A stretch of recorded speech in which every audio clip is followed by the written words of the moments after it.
আমরা মিথেনে Cl2 দিলাম আর H new দিলাম। এইটা ডিফিউজ সানলাইট।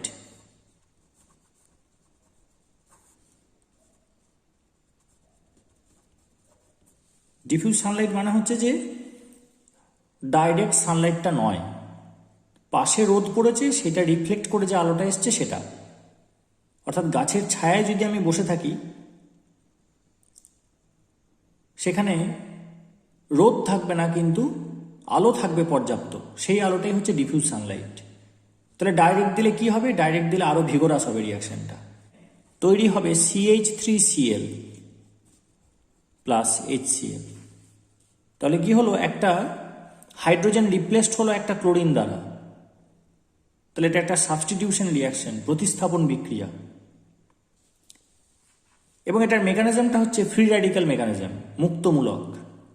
তাই এটার নাম হচ্ছে ফ্রি র্যাডিক্যাল সাবস্টিটিউশন, মেকানিজমটার নাম। প্রথমে এই লাইটের প্রেজেন্সে এইটা ভাঙবে,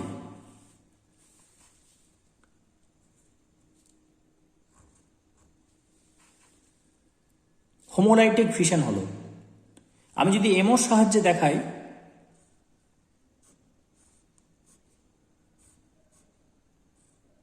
তাহলে এই যে বন্ডটা, সেই বন্ডটার জন্য একটা বন্ডিং রয়েছে, একটা অ্যান্টি বন্ডিং রয়েছে। এ একটা ইলেকট্রন দিল, এ একটা ইলেকট্রন দিল, দুটো এখানে ভর্তি হয়ে গেল। তাহলে বন্ড অর্ডার হবে half into number of electrons in the BMO minus number of electrons in the ABMO, 2 minus 0 equal to 1.0। তাহলে বন্ড অর্ডার 1। এই অবস্থায় লাইট দিলে কি হবে?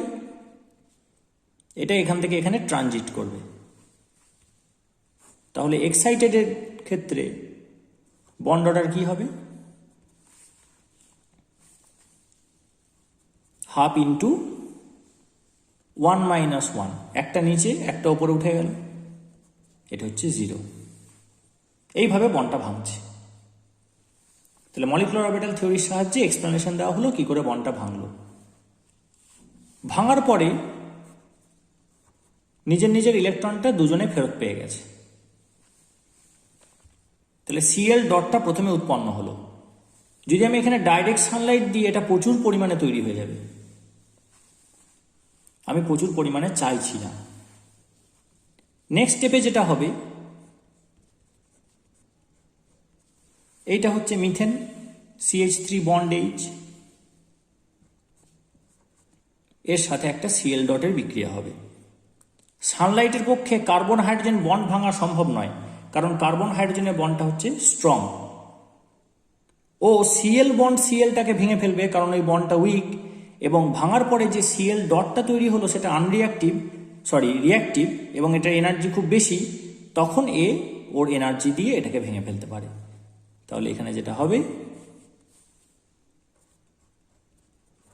CH3 dot plus HCl।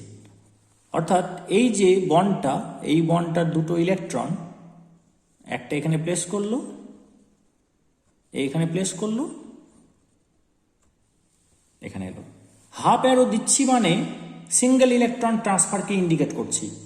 যদি ফুল অ্যারো দিতাম, তার মানে দুটো ইলেকট্রন ট্রান্সফারকে ইঙ্গিত করতাম। যেহেতু এটা ফ্রি র্যাডিক্যাল মেকানিজম, এখানে সব হাফ অ্যারো দিয়ে কাজ হবে, একটা ইলেকট্রন ট্রান্সফার দিয়ে কাজ হবে। এটা উৎপন্ন হলো। এবার এই যে CH3 ডটটা তৈরি হলো, এই CH3 ডটটা আরেকটা Cl বন্ড Cl থেকে ও কিন্তু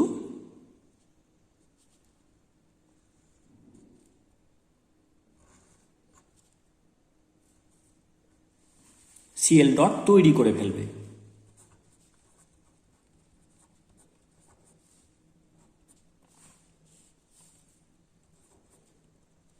এইটা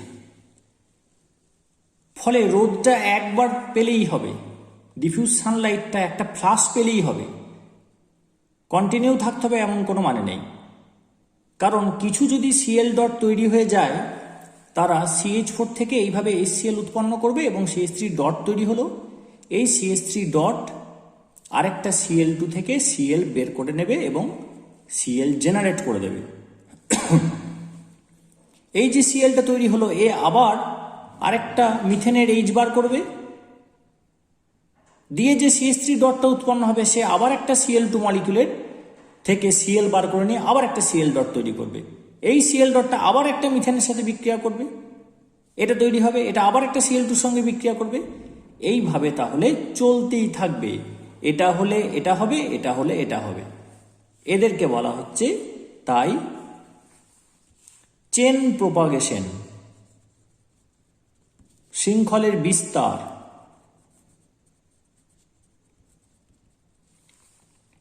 তাহলে কয়েকটা Cl ডট তৈরি করে দিতে পারলে শৃঙ্খলটা অটোমেটিক বিস্তার হয়।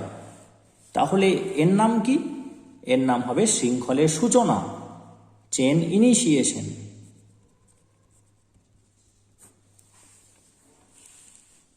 এইটা বারবার বারবার চলতে থাকবে, রিপিট হবে। এটা হলে এটা হয়, এটা হলে এটা হয়। কতক্ষণ চলবে? যতক্ষণ না মিথেন শেষ হয়ে যাচ্ছে বা ক্লোরিন শেষ হয়ে যাচ্ছে, যে কোনো একজনকে শেষ হতে হবে, তবে এই চেনটা শেষ হবে। শেষে থাকবে চেন টার্মিনেশন, অর্থাৎ শৃঙ্খলের সমাপ্তি বা বিনাশ, চেন টার্মিনেশন। শেষে কি পড়ে থাকতে পারে? কিছু CH3 ডট পড়ে থাকতে পারে আর কিছু Cl ডট পড়ে থাকতে পারে, কিছু Cl ডট পড়ে থাকতে পারে বা কিছু CH3 ডট পড়ে থাকতে পারে। ক্লোরিনটা একটু কম নেওয়া হয়, তাহলে Cl ডটের পড়ে থাকার সম্ভাবনাটা কম, আর Cl ডট এখান থেকে H ডট বার করে নেবে, তাই CH3 ডটই পড়ে থাকবে। তাই যে কটা CH3 ডট পড়ে রইল তারা যদি আর Cl ডট না পায় তাহলে তারা নিজেদের মধ্যে বন্ড করবে এরকমভাবে, এ একটা ইলেকট্রন দিল, ও একটা ইলেকট্রন দিল, তৈরি হলো ইথেন। কিন্তু এর সংখ্যা খুব কম। যখন Cl2 শেষ হয়ে যাবে তখন কয়েকটা CH3 ডট এইভাবে ডাইমার হয়ে যাবে। আরেকটা হতে পারে যে কিছু CH3 ডট আছে, কিছু Cl ডট আছে, তারা মিশে গিয়ে এই প্রোডাক্টটাই দিয়ে দেবে, সেটাকে আর এর মধ্যে লিখবো না। তাহলে এইটা হচ্ছে আমার প্রোডাক্ট যেটা লিখেছি। নেক্সট, আচ্ছা আমরা কিন্তু ফ্লুরিনটাকে স্কিপ করলাম, পরে আসছি। নেক্সট আমরা করব ব্রোমিনেশন, একই বিক্রিয়া।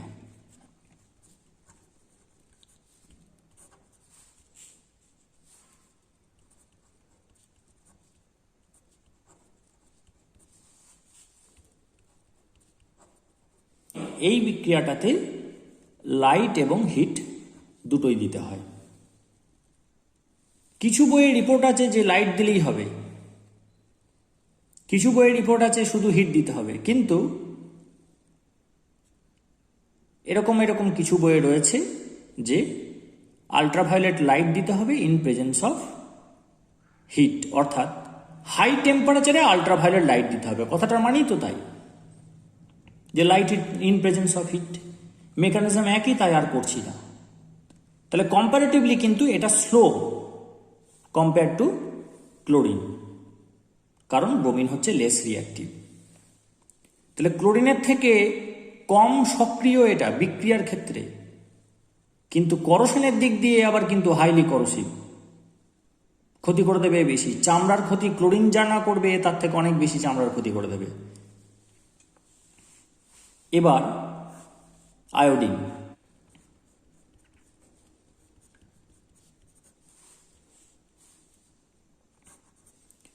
আমরা দেখলাম যে ক্লোরিনের থেকে ব্রোমিনটার রিঅ্যাক্টিভিটি কম, তাই রেটটা স্লো। তাহলে আয়োডিনের কি হবে? আরও স্লো হবে, এক্সপেক্ট করছি। আয়োডিনের ক্ষেত্রে একটু অন্যরকম হয়, এখানে লাইট বা হিটের প্রয়োজন হয় না, CH3I নিজে থেকেই হয়ে যায়, প্লাস HI হয়, কিন্তু এইটা হচ্ছে রিডিউসিং এজেন্ট। কেন রিডিউসিং এজেন্ট? না, আয়ের সাইজ বড়, সাইজ বড় হলে আয়ের যে এই যে লোন পেয়ারটা এনজয় করছে, সরি বন্ড পেয়ারটা যে এনজয় করছে, এই বন্ড পেয়ারটা নিউক্লিয়াস থেকে অনেক দূরে আছে, সে কারণে তার প্রতি এর কোনো অ্যাফিনিটি নেই, তাই ও মাইনাস চাইলে দিয়ে দিতে পারে। মাইনাস দিয়ে দিলে কি হবে? জিরো হবে। এখানে আছে +1 অক্সিডেশন স্টেট, এখানে -1 অক্সিডেশন স্টেট, ইলেকট্রন দিয়ে দিলে জিরো হবে। জিরো মানে হচ্ছে I2, অর্থাৎ অন্যকে কি করবে? রিডিউস করবে। নিজে ইলেকট্রন দিয়ে দেবে, নিজে জারিত হবে, অন্যজন সেই ইলেকট্রনটা নিয়ে বিজারিত হবে, তাহলে সে হবে রিডিউসড, এ হবে রিডিউসড, এ রিডিউসিং এজেন্ট, এ I2 হয়ে যেতে চায়। তাই এই বিক্রিয়াটা অ্যারো নয়, এটা রিভার্সিবল। আয়োডিনের ক্ষেত্রে সমস্যাটা এটাই, নিজে থেকেই বিক্রিয়াটা হয়, কোনো লাইট হিটের প্রয়োজন নেই, কিন্তু এটা রিভার্সিবল রিয়াকশন। ফলে কতটা প্রোডাক্ট পাবো সেটা একটা চিন্তার বিষয়। তাই এখানে একটা ছোট্ট ট্রিক্স অ্যাপ্লাই করব আমরা। ট্রিক্সটা কীরকম?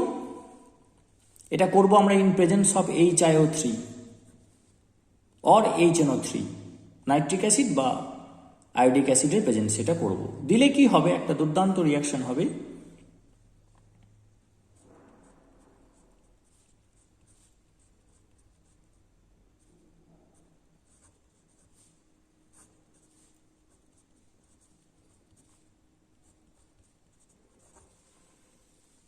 কি করে ব্যালেন্স করব? খুব সহজ। 3 × -2 -6, আর এটা +1, তাহলে এটা +5 হতে হবে, আর এটা -1। তাহলে আয়োডিনের দুটো ডিফারেন্ট অক্সিডেশন স্টেট থেকে একটা সিঙ্গেল অক্সিডেশন স্টেটে আসছে, একে বলা হয় কম্পোপোর্শনেশন রিয়াকশন। কোনো একটা রিয়াকশনে যদি কোনো একটা element more than one oxidation state থেকে একটা সিঙ্গেল অক্সিডেশন স্টেটে চলে আসে, তখন তাকে বলা হবে কম্পোপোর্শনেশন রিয়াকশন। উল্টোটা যদি হয়, একটা অক্সিডেশন স্টেট থেকে দুটো ডিফারেন্ট অক্সিডেশন স্টেটে চলে যাবে, তখন তাকে বলা হয় ডিসপ্রপোর্শনেশন রিয়াকশন। কি করে আমি ব্যালেন্স করব? খুব সহজ।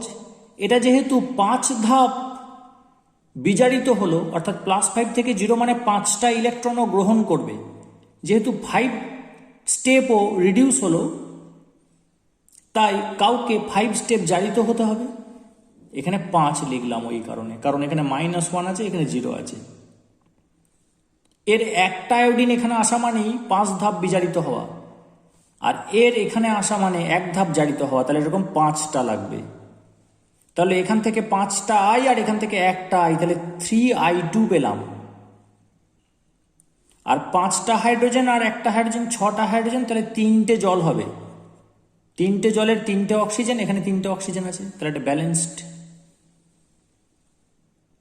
এতে কি হলো? এই যে প্রোডাক্টটা তৈরি হয়েছিল, সেই প্রোডাক্টটাকে খেয়ে নিল HiO3। কোনো বিক্রিয়াতে প্রোডাক্ট যদি কেউ খেয়ে নেয়, মানে যদি কমে যায় প্রোডাক্ট, তাহলে লা শ্যাতেলিয়ারের নীতি অনুযায়ী সাম্যটা ডান দিকে শিফট করবে। If someone is able to remove the product from any reaction at equilibrium, the equilibrium will shift to the right to be re-established. এইটা শেষ হয়ে যাচ্ছে, তাহলে একে আবার তৈরি করার চেষ্টা করবে, কারণ ইকুইলিব্রিয়াম কনস্ট্যান্টটাকে রাখতে হবে, কনস্ট্যান্ট রাখতে হবে। সেজন্য এটা ডান দিকে সরে আসবে। সরে এলে প্রচুর পরিমাণে এটা তৈরি হবে, অর্থাৎ এইটাকে কমিয়ে ফেললাম, ব্যাকওয়ার্ড ডিরেকশনটাকে কমিয়ে ফেললাম। আবার দেখ মজার ব্যাপার, এইটা শেষ হলো, তৈরি হলো এইটা, অর্থাৎ রিয়াক্ট্যান্ট যোগ হলো। রিয়াক্ট্যান্ট যোগ হলে আবার ফরওয়ার্ড বাড়বে, তাহলে দুটো কারণে এটার ফরওয়ার্ডটাই মেন হয়ে যাচ্ছে।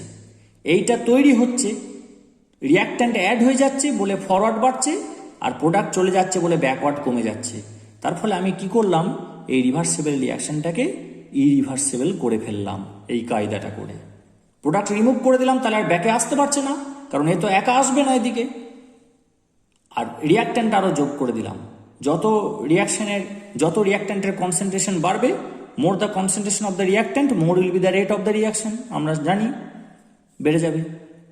তাহলে ফরওয়ার্ড বেড়ে যাচ্ছে, ব্যাকওয়ার্ড কমে যাচ্ছে, তাহলে একটা রিভার্সিবল রিয়াকশনকে ইরিভার্সিবলে কনভার্ট করলাম আমরা। সেজন্য CH4+I2 ক্ষেত্রে আমরা লিখব I2 in presence of HiO3 or HNO3। এবার আসি ফ্লুরিনের ক্ষেত্রে।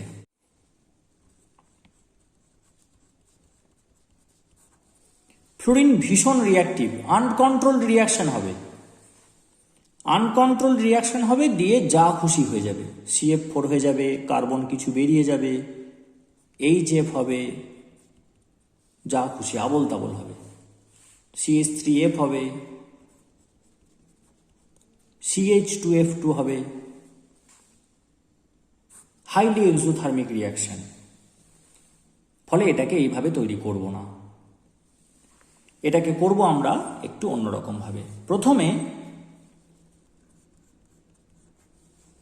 CH4 এ আমরা Cl2 দিলাম, Cl2 in presence of diffuse Sunlight, যেটাকে Hν বলে লিখছি, তাতে তৈরি হলো এটা। এই বিক্রিয়াতে একটা সমস্যা হচ্ছে যে মাল্টিপল ক্লোরিনেশন হয়ে যাবে, অর্থাৎ এখানেই আরেকটা ক্লোরিন ঢুকে যাবে, কারণ ক্লোরিন একবার ঢুকে গেলে রিঅ্যাক্টিভিটি এর বেড়ে যায়। সেটাকে আটকানোর জন্য একটা পদ্ধতি হচ্ছে ক্লোরিনটাকে কম নেওয়া। ক্লোরিনটাকে যদি কম নিই, মানে 1:1 রেশিওতে বিক্রিয়াটা আমাকে নির্দেশ করছে যে 1:1 মেনটেন করো, কিন্তু আমি তার থেকেও কম নেবো, অর্থাৎ এটার পরিমাণটা বেশি নেবো, এর থেকে মোল পরিমাণটা বেশি নেব। ওজনটা তো মোল ইন্ডিকেট করবে, এর যত মোল নেবো এর তার থেকে মোলটা কম নেবো, 1:1 এর থেকে এটা কম নেবো। তাতে কি হবে, CH4 এর পাশে বেশি ক্লোরিন থাকার সম্ভাবনাটা এটার সাহায্যে কমিয়ে দিলাম, অর্থাৎ একটা ক্লোরিনকে বেশি মিথেন ঘিরে রাখবে, তাই মাল্টিপল ক্লোরিনেশন হওয়ার সম্ভাবনাটা এখান থেকে কমবে। এইবার এটা যে হয়ে গেল, এখানে আমি দিলাম Hg2F2। এখানে একটা কাজ করি, এটা 2 লিখি, এটা 2 লিখি, তাহলে দুটো HCl বেরিয়ে গেল, তাহলে এটা 2 লিখতে পারবো।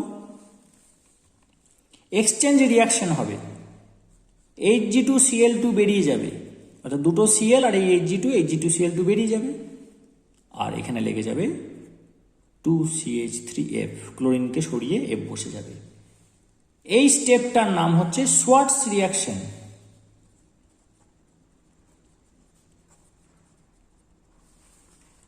এখানে আরেকটা জিনিস বলতে ভুলে গেছি, যে পাত্রে করব সেই পাত্রের সাথেও ফ্লোরিন বিক্রিয়া করবে। ফ্লোরিন কাউকে ছাড়ে না, বিজ্ঞানীকেও ছাড়বে না, পাত্রের সাথে বিক্রিয়া করবে, বিজ্ঞানীর সাথে বিক্রিয়া করবে, রিয়াক্ট্যান্টের সাথে বিক্রিয়া করবে, ক্যাটালিস্টের সাথে বিক্রিয়া করবে, তছনছ করে দেবে সব। একমাত্র প্লাটিনাম ইরিডিয়ামের একটা অ্যালয় আছে, তার সাথেও বিক্রিয়া করে না। তাই CH3F বানানোর সুস্থ পদ্ধতি হলো এইটা। প্রথমে ফ্রি র্যাডিক্যাল সাবস্টিটিউশন করে নিলাম with the help of chlorine, তারপরে সোয়ার্টস রিয়াকশন করলাম, তাহলে এটা তৈরি হবে। এইভাবে আমরা মিথেন থেকে বিভিন্ন হ্যালো মিথেন তৈরি করতে পারছি।